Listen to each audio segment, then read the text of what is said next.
देखिए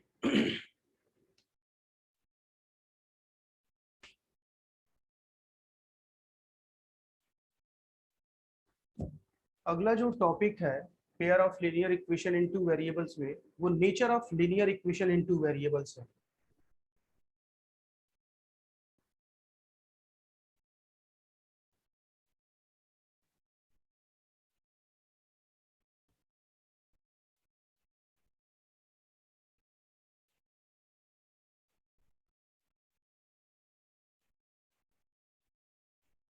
मतलब कि दो लीनियर इक्वेशन का, मान लीजिए कि आपके पास दो लीनियर इक्वेशन दिए रहेंगे और वो भी दो वेरिएबल्स में दिए रहेंगे, तो उन दोनों का नेचर क्या है, उन दोनों के आपस में क्या रिलेशन है। ठीक है ना।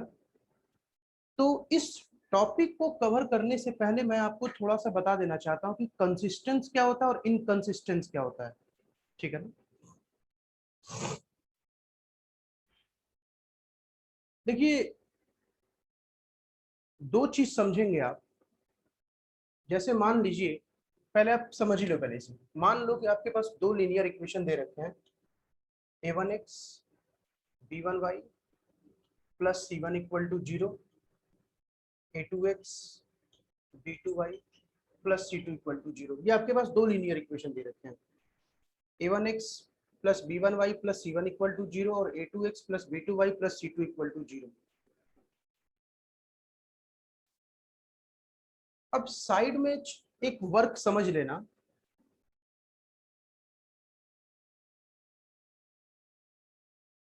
किसी भी एक्सप्रेशन में या कोई भी अगर इक्वेशन दिया हुआ है, तो या तो उसका सॉल्यूशन होगा या तो उसका सॉल्यूशन नहीं होगा। या तो उसका सॉल्यूशन होगा, उधर वीडियो ऑन कर लो आप अपना।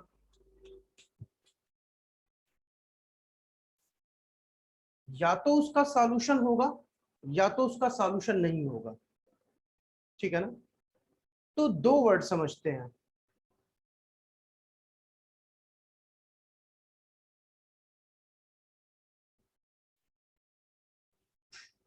एक कंसिस्टेंस होता है और एक इनकंसिस्टेंस होता है।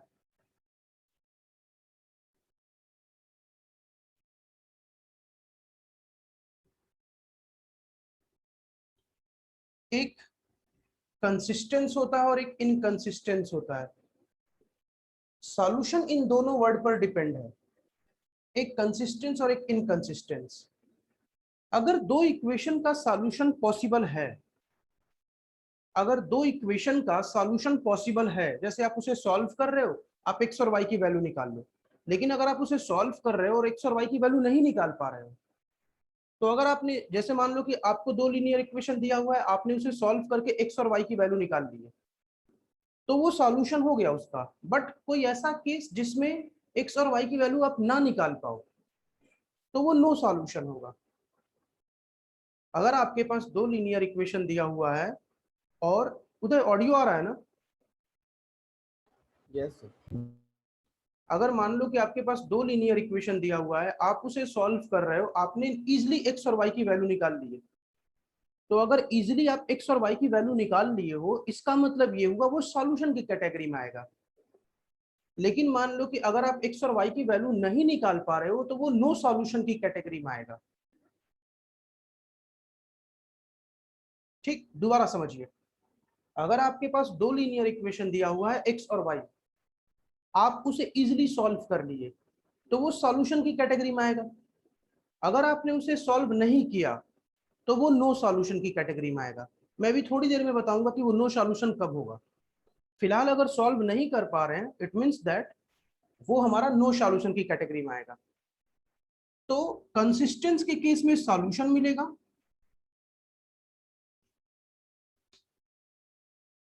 और इनकंसिस्टेंस के केस में नो सॉल्यूशन मिलेगा।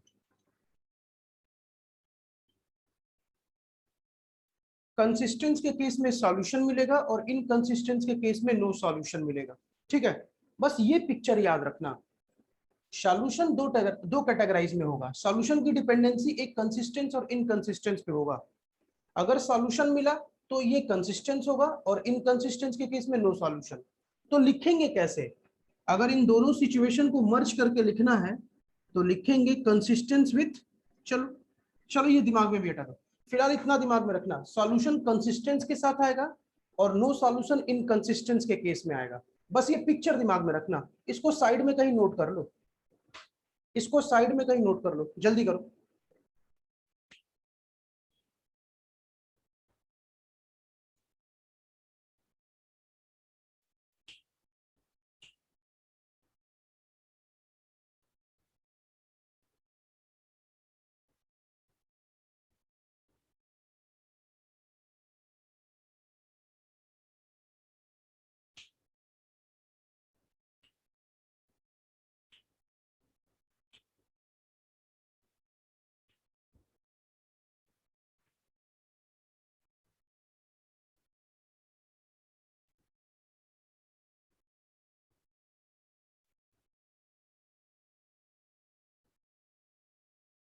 बस इसमें आप यही याद रखेंगे, सॉल्यूशन कंसिस्टेंस के केस में आएगा और नो सॉल्यूशन इनकंसिस्टेंस के केस में आएगा।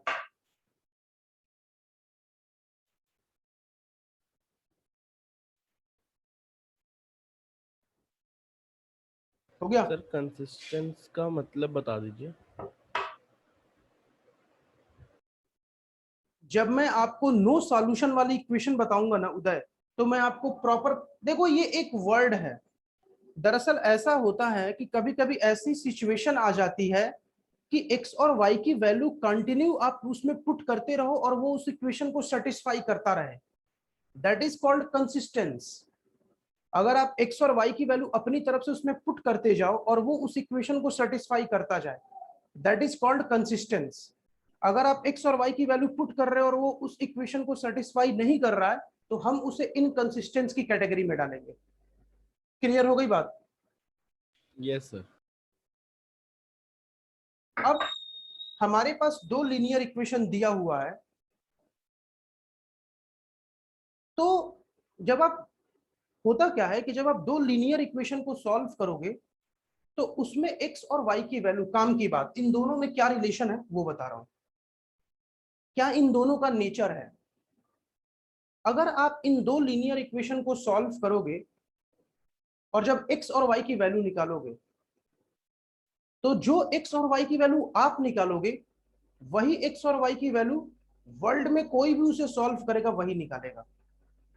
जैसे लाइव एग्जांपल दे रहा हूं मैं आपको, अगर मैं आपसे पूछूं कि वॉवेल्स क्या है, ए ई आई ओ यू, आप भी वॉवेल्स यही बताओगे, यूएस के प्रेसिडेंट जो बाइडेन भी ए ई आई ओ यू ही बताएंगे वॉवेल्स। आप किसी से भी पूछ लो, आप वर्ल्ड में किसी से भी पूछ लो वॉवेल्स क्या होगा, तो वो यही बताएगा, ए ई आई ओ यू, वो कुछ और नहीं बताएगा। वैसे ही अगर आपके पास दो लीनियर इक्वेशन दे रखा है, अगर आप इसे सॉल्व करोगे तो जो एक्स और वाई की वैल्यू आपने निकाला है वही एक्स और वाई की वैल्यू वर्ल्ड में किसी से भी सॉल्व करवा लो वही निकालेगा। That is called unique solution, that is called unique solution. if you are solving two linear equation and the value of x and y are unique solution, and it means that the value of x and y are unique, मतलब x और y की value unique आएगी। Unique का मतलब आप भी solve करोगे तो यही आएगा, कोई और सॉल्व करे तो भी वही आएगा। क्लियर हो गई बात? तो a1 बाई a2, तो हम यूनिक सॉल्यूशन देखो। अच्छा हाँ, एक चीज और, तो क्या ये जरूरी है कि हम x और हम पहले इसे सॉल्व करें फिर x और y की वैल्यू निकालें और तब चेक करें? नहीं, आप इसको बिना x और y की वैल्यू निकाले भी चेक कर सकते हो। आप इसे बिना x और y की वैल्यू निकाले भी चेक कर सकते हो कि ये यूनिक सॉल्यूशन देगा कि नहीं देगा। यूनिक सॉल्यूशन का मतलब कि आप भी सॉल्व करो तो वही मिले, कोई और सॉल्व करे तो वही मिले। पहला केस, अगर उदय पहले केस में कोई क्वेरी हो तो पूछो। No sir. दूसरा केस ये है, अरे सुन तो लो यार, थोड़ा सा पेशेंस रखो, सारी बातें बता देंगे। दूसरा केस ये है कि आप सॉल्व करो सॉरी, मतलब मान लो कि 10 बंदे इस लीनियर इक्वेशन को सॉल्व करें और वो अपनी अपनी यूनिक वैल्यू निकाल के रखें और वो सारी वैल्यू सही होगी, आपकी भी वैल्यू सही है, अगला बंदा सॉल्व कर रहा उसकी भी वैल्यू सही है, मैं सॉल्व कर रहा हूं उसकी भी वैल्यू सही है, that is called infinite solution, that is called infinite solution. उसे कोई भी सॉल्व करे वो वैल्यू उस इक्वेशन को सेटिस्फाई करेगा तो हम बोलेंगे उसे इनफाइनाइट सॉल्यूशन। दूसरा केस ये था। तीसरा केस, वर्ल्ड में उसे कोई भी सॉल्व ना कर पाए। तीसरा केस ये होगा कि वर्ल्ड में उसे कोई भी ना सॉल्व कर पाए, कोई भी, तो हम उसे बोलेंगे नो सॉल्यूशन। अब कहानी ये है कि क्या मैं इन दोनों लीनियर इक्वेशन को सॉल्व करके चेक करूंगा? जी नहीं। कैसे चेक करेंगे मैं ये बता रहा हूं। पहला केस ये होगा कि आप a1 अपॉन a2 निकालिए, पहले इक्वेशन से a1 निकालिए, a1 क्या है? x का कोफिशिएंट, a2 क्या है? दूसरे इक्वेशन का कोफिशिएंट, x का कोफिशिएंट, और पहले इक्वेशन से y का कोफिशिएंट b1, दूसरे इक्वेशन से y का कोफिशिएंट b2। अगर a1 upon a2 is not equal to b1 upon b2 होगा तो ये हमारा सॉल्यूशन देगा, बिल्कुल देगा, लेकिन किस टाइप का देगा? यूनिक सॉल्यूशन देगा। तो आप इस स्टेटमेंट को लिखोगे कैसे वो समझिए।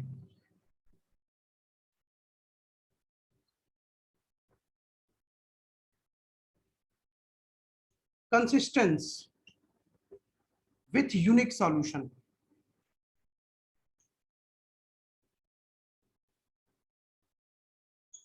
Consistence with unique solution. क्योंकि मैंने आपको पहले ही बताया था कि अगर सॉल्यूशन की बात करेंगे तो वो कंसिस्टेंस के केस में आएगा, और नो सॉल्यूशन की बात करेंगे तो वो इनकंसिस्टेंस के पास जाएगा। अगर सॉल्यूशन की बात होगी तो कंसिस्टेंस के केस में आएगा, नो सॉल्यूशन की बात होगी तो वो इनकंसिस्टेंस के केस में आएगा। क्या ये हमें सॉल्यूशन देगा? बिल्कुल देगा, यूनिक सॉल्यूशन देगा। Then we can say that this case is consistent with unique solution. ठीक। दूसरा,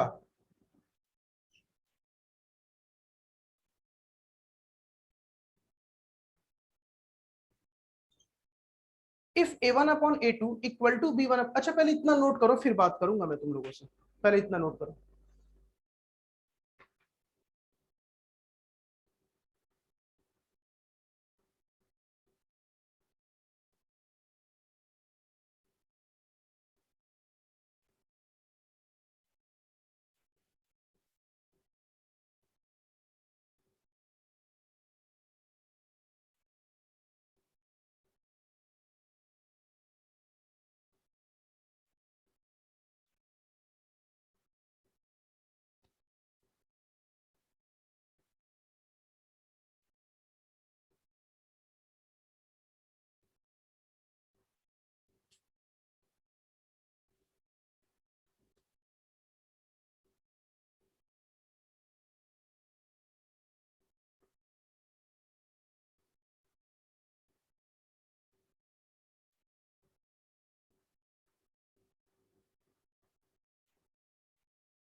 हो गया।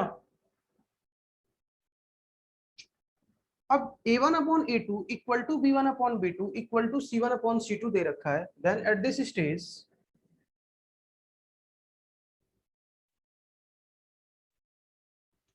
Consistence with infinite many solution, infinite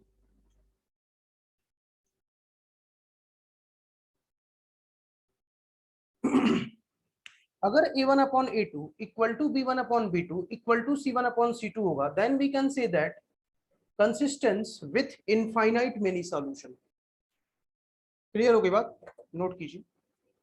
अगर a1 upon a2 equal to b1 upon b2 equal to c1 upon c2 दे रखा है, मतलब तीनों ही इक्वल है, तो ये इनफाइनाइट सॉल्यूशन देगा। करिए।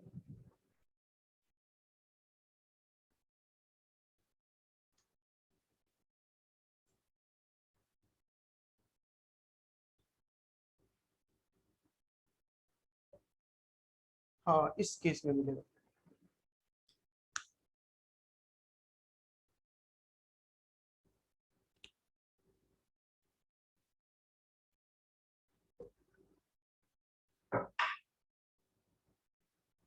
अगर a1 upon a2 equal to b1 upon b2 is not equal to c1 upon c2 मिलेगा, then at this stage inconsistence, यानी कि इस केस में आपको सॉल्यूशन नहीं मिलेगा।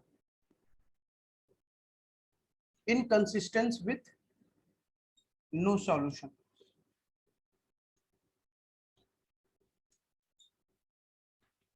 इनकंसिस्टेंस विथ नो सॉल्यूशन, जल्दी नोट कीजिए।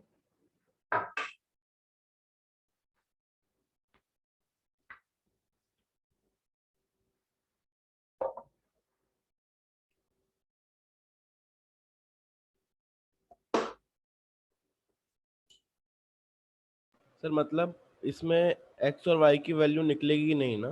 जी हाँ, हाँ, इसमें एक्स और वाई की वैल्यू नहीं निकलेगी। अभी मैं आपको एग्जाम्पल के थ्रू बताऊंगा कि कब एक्स और वाई की वैल्यू नहीं निकलेगी। पहले आप नोट कर लीजिए इसे।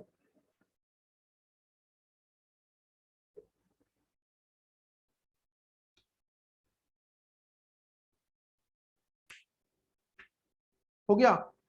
जैसे मान लो उदय, मैंने बोला x plus y equal to 4 और x plus y equal to 7। आप जरा सॉल्व करके x और y की वैल्यू बताओ।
सर इसमें निकल नहीं रही है।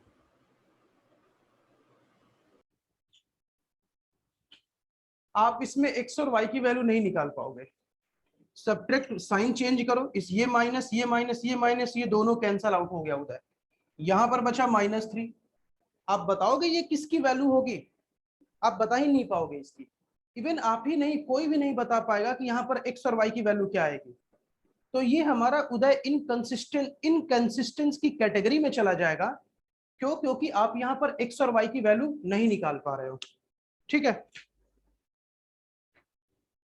लिखेंगे question. Determine the equation is unique solution, infinite solution और नो सॉल्यूशन। हमें फाइंड करना है कि जो इक्वेशन दिया हुआ है वो यूनिक सॉल्यूशन है कि इनफाइनाइट सॉल्यूशन है कि नो सॉल्यूशन है।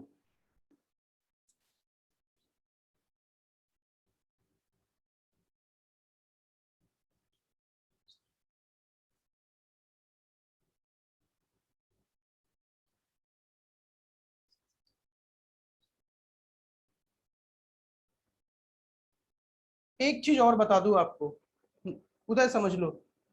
अगर आपको नेचर ऑफ इक्वेशन पर काम करना है, अगर आपको इक्वेशन के नेचर पे काम करना है, तो इस बात का ध्यान रखेंगे, बोल्ड कॉल है आपके लिए, कि जो कांस्टेंट टर्म दे रखा है वो लेफ्ट हैंड साइड में ले आकर के काम करेंगे।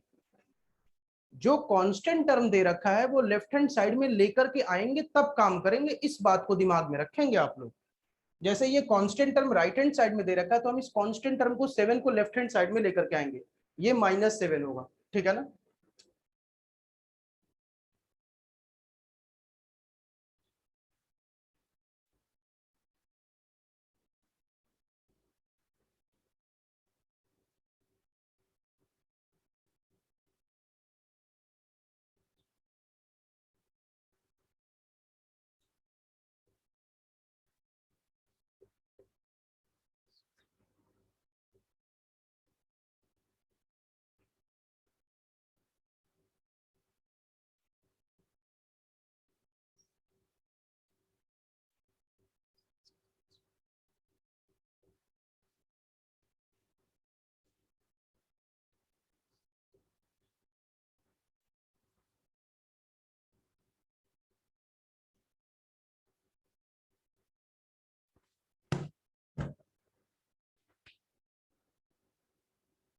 देखिए करने का फॉर्मेट देखिए, अच्छा पहले नोट करो।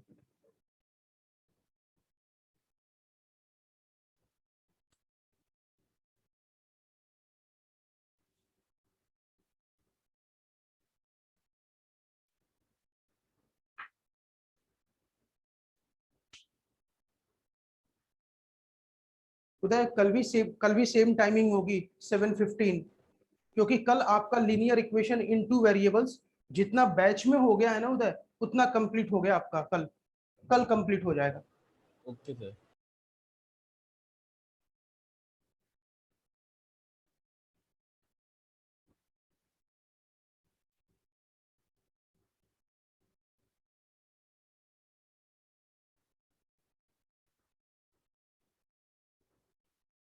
देखिए हम काम कैसे करेंगे, पहले इस कांस्टेंट टर्म को लेफ्ट हैंड साइड में लेकर के आएंगे, 2x + 3y - 7 = 0, और इसको लेकर के इधर आएंगे 6x + 5y - 11 = 0।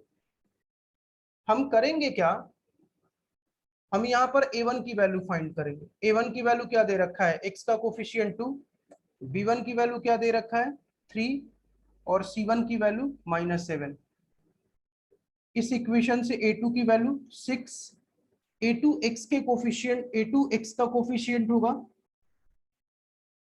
हाँ पहले नहीं कंपेयर करने की जरूरत नहीं है, आप डायरेक्ट लिख दो ना, क्या जरूरत है।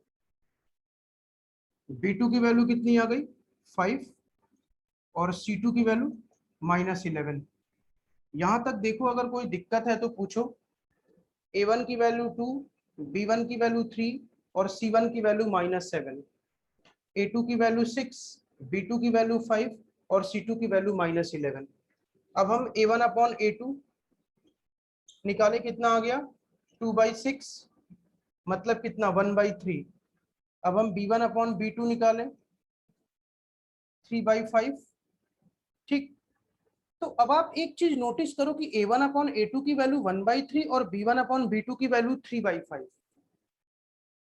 a1/a2 की वैल्यू 1/3 और b1/b2 की वैल्यू 3/5, तो ये तो यहीं पर चेक हो गया कि a1/a2 is not equal to b1/b2, मतलब 1/3 इज नॉट इक्वल टू 3/5, 1/3 3/5 के इक्वल नहीं है, तो ये तो यहीं पर कोई सॉल्यूशन नहीं मिलेगा। तो लिखेंगे कंसिस्टेंस विथ, सॉरी सॉरी दोस्त, इस केस में आपको सॉल्यूशन मिलेगा और वो भी यूनिक सॉल्यूशन मिलेगा। तो क्या लिखेंगे, consistence with unique solution.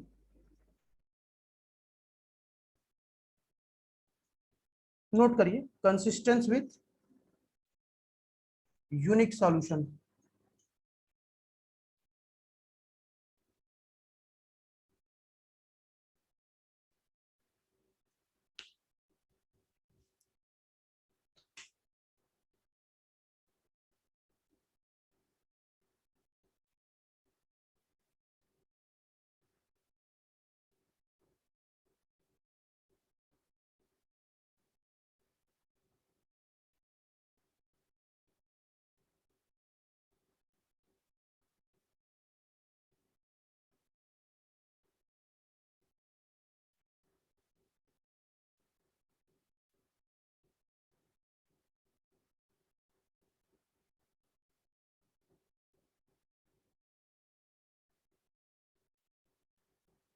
Uday आ गया था समझ में? Yes sir. चलो,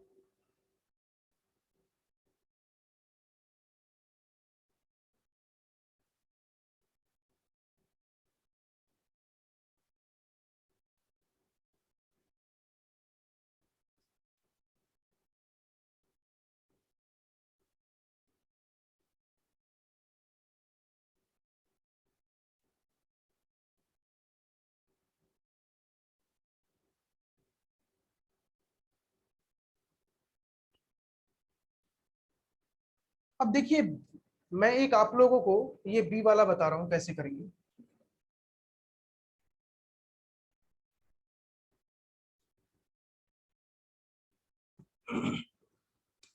बी वाले में हम कांस्टेंट टर्म को लेफ्ट हैंड साइड में लेकर के आएंगे, तो ये -5 इक्वल टू 0 हो जाएगा। ये तो ऑलरेडी दे रखा है, तो इसको कुछ नहीं करेंगे।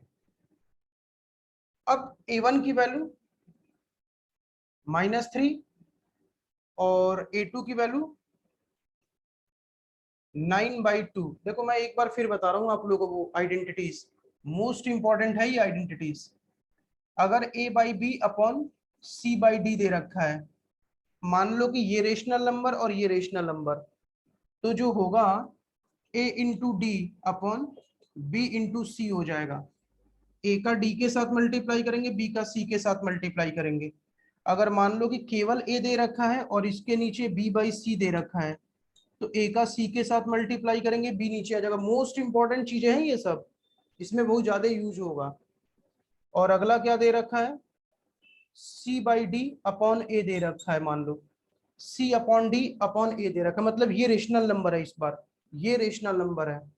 तो जानते हो क्या होगा फिर, c अपॉन d इंटू ए हो जाएगा। ठीक है ना, ये नोट करो इससे पहले, मोस्ट इंपॉर्टेंट चीजें हैं ये, करो जल्दी।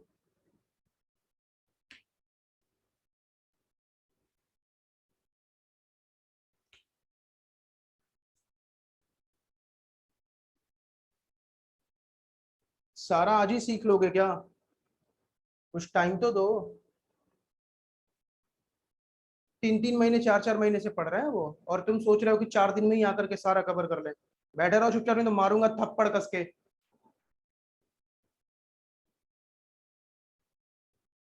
मार्च में ज्वाइन करना चाहिए था ना।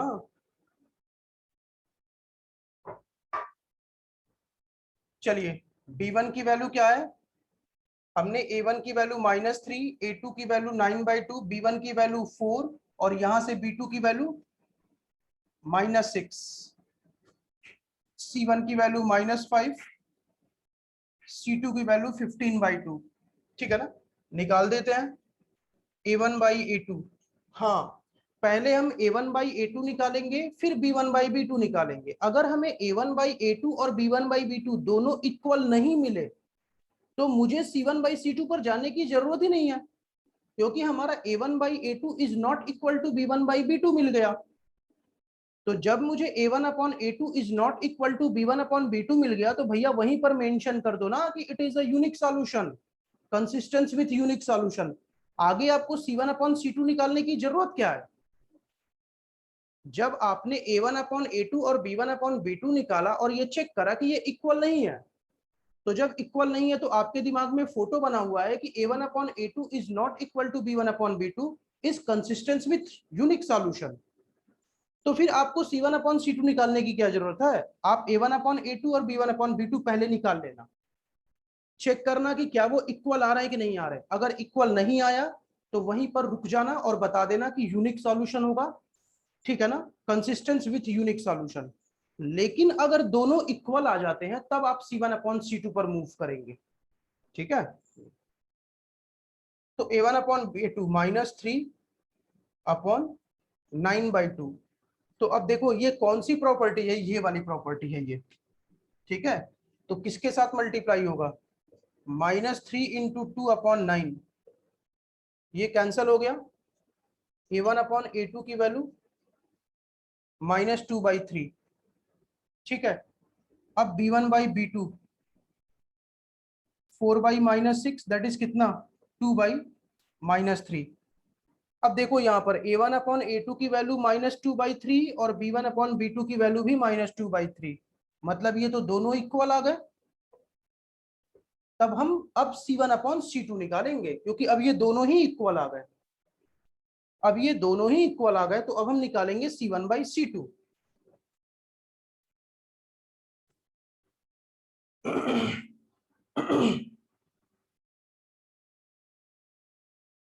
-5 अपॉन 15/2, 2 का ऊपर मल्टीप्लाई हो जाएगा, कितना हो जाएगा -2/3। तो आप देखो a1 अपॉन a2 की वैल्यू -2/3, b1 अपॉन b2 की वैल्यू -2/3 और c1 अपॉन c2 की वैल्यू भी -2/3। तो फिर क्या पता चलता है इससे, उदय बताओगे? Infinite solution. इनफाइनाइट सॉल्यूशन, तो लिखेंगे कैसे statement? Consistence with infinite infinite many many solution. हम जो स्टेटमेंट लिखेंगे, consistence with infinite many solution. Consistence with infinite many solution.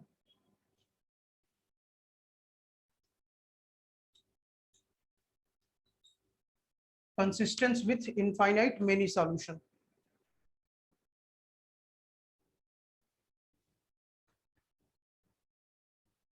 जल्दी करो।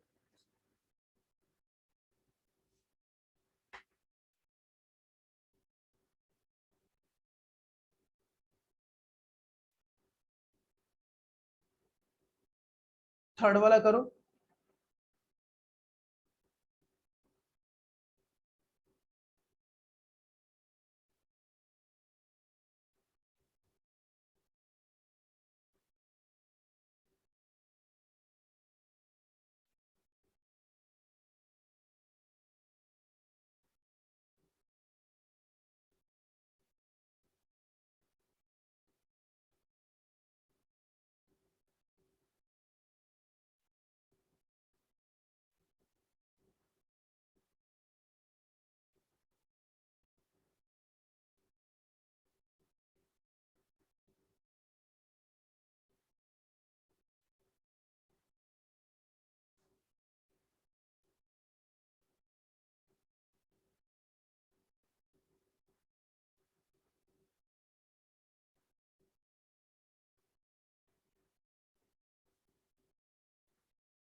इसमें a1 की वैल्यू कितना दे रखा है 6, a2 की वैल्यू 9, b1 की वैल्यू 5, b2 की वैल्यू y का कोफिशिएंट 15/2, c1 +11 इधर आएगा तो -11 इक्वल टू 0, +21 इधर आएगा तो -21 इक्वल टू 0।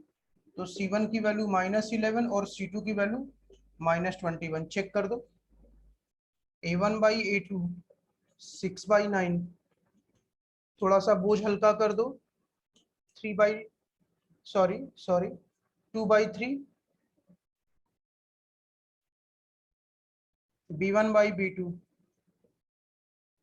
5/15/2, 2 का ऊपर मल्टीप्लाई हो जाएगा, तो b1/b2 कितना आ गया 2/3 आ गया। c1/c2 -11/-21, तो c1/c2 कितना आ गया 11/21। तो आप नोटिस करो a1/a2 equal to b1/b2 is not equal to c1/c2। ये कंडीशन मैच हो रही है, तो क्या हो जाएगा inconsistence with no solution. Inconsistence with no solution.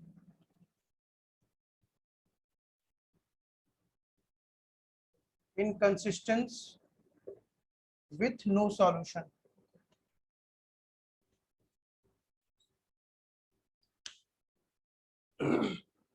Inconsistence with no solution.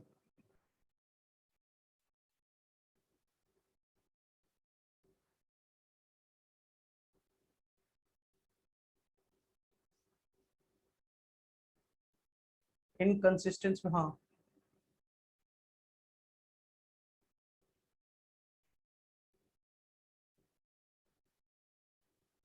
हो गया। उदय वर्कशीट है या नहीं है? इसकी तरह आपने भेजी थी? Pair of linear equation in two variables की वर्कशीट है या नहीं है? नहीं है सर शायद। चलो मैं आज ग्रुप पर शेयर कर दूंगा उसे, उसकी हार्ड कॉपी निकलवा लेना और आप उसमें से काम करना स्टार्ट कर दो आप, ठीक है ना? Okay sir. एक बार दोबारा पूरा समरी सुन लो, एक बार दोबारा समझ लो। आप यहाँ पर क्या पढ़ रहे थे? दो लीनियर इक्वेशन के नेचर के बारे में डिस्कस कर रहे थे कि ये सॉल्यूशन देगा कि नहीं देगा। तो आप पहले काम करेंगे, a1/a2 निकालेंगे, b1/b2 निकालेंगे। अगर a1/a2 is not equal to b1/b2, देखो इसका एल्गोरिथम भी मैं बता दे रहा हूं कि कैसे इंप्लीमेंट होगा ये।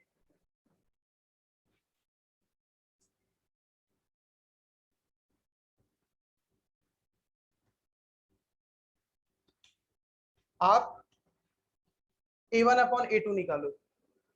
अगर आप a1/a2 निकालते हो और उसके बाद निकालो b1/b2,